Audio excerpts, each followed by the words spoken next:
আমি 4 বার এমপি হয়েছি, 3 বার মন্ত্রী হয়েছি। আমি চেষ্টা করেছি এই দাউদকান্দির এই পারপাড়া ইউনিয়নের যে সকল জায়গায় উন্নয়ন দরকার সেই উন্নয়নগুলো করার জন্য। এখন আমি বিস্তারিত বলতে চাই না, তবে এখনো জানি যে এই বারোপাড়া ইউনিয়নের অনেক এলাকা আছে যে এলাকা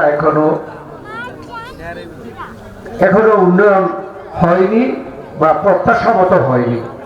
তো আমি আপনাদের সাথে কথা দিতে পারি যে বারবার আপনারা ভোট দিয়েছেন এবং আমাকে মন্ত্রী করা হয়েছে, তো এবারও কিছু করা হবে না তা না।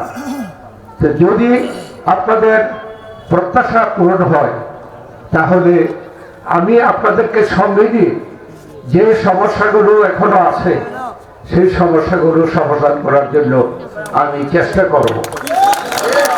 এখানে আমি আশ্চর্যজনিত হয়েছি যে আমাদের একজন বোন তার শিশুকে নিয়ে এই সমাবেশে এসেছে। তার অর্থ কি, তার আন্তরিকতা কি? অবশ্যই আন্তরিকতা, এবং এখানে আপনারা যারা আছেন সকলেই আন্তরিক। তাই আমি শুধুমাত্র আপনাদের কাছে ভোট চাই। ভোট দিবেন কিসে? এই যে মুনাফিকরা যারা বিভিন্ন কথা বলছেন, গতকাল তাদের ওই টিকিটধারী দলের প্রধান বলেছেন আমাদের মহিলাদের নিয়ে বিভিন্ন কুরুচিপূর্ণ কথা, আমার মুখ দিয়েও আসে না, আপনারা অনেকে দেখেছেন। দাবি করলেন এই সামাজিক মাধ্যম বলে হ্যাক হয়েছে।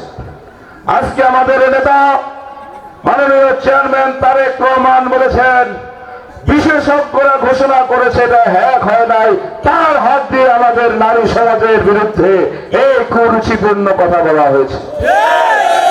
যারা নারীদের অধিকার বিশ্বাসী না, যারা মনে করে নারীদের ঘরের ভিতরে রাখবে, যারা মনে করে নারীরা চাকরি করলে ওনাদের যে ষড়যন্ত্র এগুলো টিকবে না, তাই আজকে নারীদেরকে টার্গেট করে ওনারা বিভিন্ন কুরুচিপূর্ণ কথাবার্তা বলছেন। আপনারা কি জানেন যে বর্তমান উপজেলা নির্বাহী কর্মকর্তা পুরুষ না মহিলা? আমাদের আগের যে উপজেলা কর্মকর্তা ছিলেন পুরুষ না মহিলা? যেখানে মহিলারা এগিয়ে যাচ্ছে ওনারা পেছনে নেওয়ার ষড়যন্ত্র করছে। কয়েকদিন আগে আমাদের নেতা তারেক রহমান 25 তারিখে রাত্রেবেলা শীতের মধ্যে লক্ষ লক্ষ মানুষের সাথে সমাবেশ করেছেন। এর কয়েকদিন পর ওনারা একটা সমাবেশ করেছেন আমাদের ঈদগাহে। দেখলাম পাঠ করে একটা পর্দা দিয়ে মহিলাদেরকে পর্দার ভিতরে রেখেছেন, পর্দার ভিতরে অন্ধকারে রেখেছেন। কেন? আমাদেরকে সামনে আসতে দিলে আপনাদের অসুবিধাটা কি? তাই আজকে আসেন এই ধরনের ব্যক্তির দল থেকে আমরা নিরাপদ দূরে থেকে এই এলাকার উন্নয়ন অগ্রগতি করতে হলে, এই এলাকার মানুষের উন্নয়ন করতে হলে, এই এলাকার ভাগ্যের পরিবর্তন করতে হলে, আপনাদের দাবি গ্যাস সমস্যা সহ এই এলাকার সকল উন্নয়ন করতে হলে, দাউদকান্দি মানুষের প্রাণের দাবি উপজেলাকে জেলা করতে হলে ধানের শীষ ডক্টর খন্দকার মোশাররফ হোসেনের বিকল্প নাই। তাই 12 তারিখ সকালবেলা ভোট কেন্দ্রে ভোট দিয়ে যে একটা দায়িত্ব পালন করে যদি বিএনপি ধানের শীষ ডক্টর মোশাররফ সাহেবকে নির্বাচিত করেন, ইনশাআল্লাহ এই এলাকার উন্নয়ন অগ্রগতি, এই এলাকার মানুষের ভাগ্যের চাকা পরিবর্তন সহ সকল নিরাপত্তা আমরা 5 বছরের জন্য নেব। দিব কি সে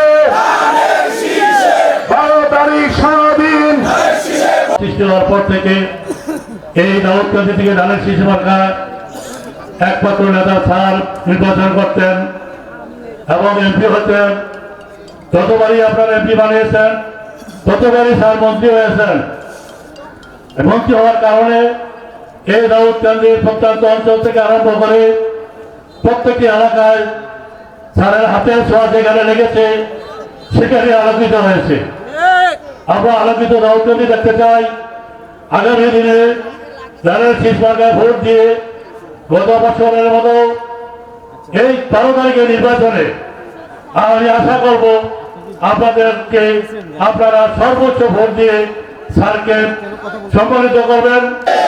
আপনারা দেখেছেন গত 17টি বছর কি দাউদকান্দি কোনো উন্নয়ন হয়েছে?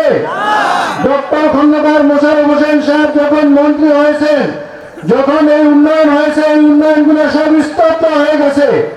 আপনারা কি এই উন্নয়নগুলো চলমান করে দেখতে চান? দেখতে চান আপনারা কি এই হাই স্কুল প্রতিষ্ঠায় অনেকগুলো বিল্ডিং করেছেন। এই ডক্টর কলেজে উনি অনেক স্থাপনা নির্মাণ করেছেন। যে পারে সে সবসময়ই পারে। তিনি পেরেছেন। তিনি তিতাস উপজেলা সৃষ্টি করেছেন, কুমিল্লা বিশ্ববিদ্যালয় সৃষ্টি করেছেন। উনি জানে আমাদের কি কি সমস্যা আছে। আগামী 12 তারিখে আমরা সবাই দানের শেষে ভোট দিয়ে ওনাকে যদি বিপুল ভোটে জয়ী করতে পারি, ওনার কাছে দাবি করা লাগবে না উনি এই দাউদকান্দির কোন কোন কাজগুলো হয়েছে, কোন কোন কাজগুলো হয় নাই, সব সম্বন্ধে উনি সচেতন। প্রতি হাইওয়ের এমন কোন 1 কিলোমিটার নাই যেখানে স্যারের উন্নয়ন নাই। হাইওয়ের পাশের উন্নয়নগুলো দেখলেই বুঝবেন যে স্যার ডক্টর খন্দকার মোশাররফ হোসেন সাহেব মন্ত্রী থাকা অবস্থায় দাউদকান্দি কি পরিমাণ উন্নয়ন করেছেন। এবং 1 নম্বরে সবচেয়ে বেশি ভোট দিয়েছেন এবং এই দিব আমার দানের শেষে ভোট দিব। আগামী 12 তারিখে যে জাতীয় নির্বাচন আছে, দেশের জন্য, দশের জন্য এবং আমাদের দাউদকান্দির উন্নয়নের জন্য আমরা আগামী 12 তারিখে ভোট দিব দানের শীষ মার্কায়। কোন মার্কায় ভোট দিব? কোন সে মার্কা?